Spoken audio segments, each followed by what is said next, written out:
అన్నం పెట్టు, ఆకలి అవుతుంది. ఏంది ఆలోచించకుండా కూర్చున్నావు అన్నం పెట్టమంటుంటే? ఇవాళ నేను కూరలో ఒకటి ఐటమ్ మర్చిపోయా. ఇంతకేం కూర చేశా? పప్పు. పప్పులో ఏం మర్చిపోయినా పర్వాలేదులే, బాగానే ఉండిద్ది. తీసుకురాబో. సరే.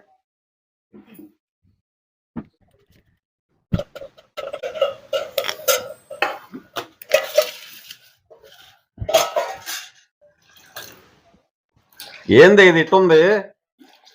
అదేగా చెప్పా నేను, ఒకటి ఐటమ్ మర్చిపోయానని. కందిపప్పు ఐటమ్ మర్చిపోయా.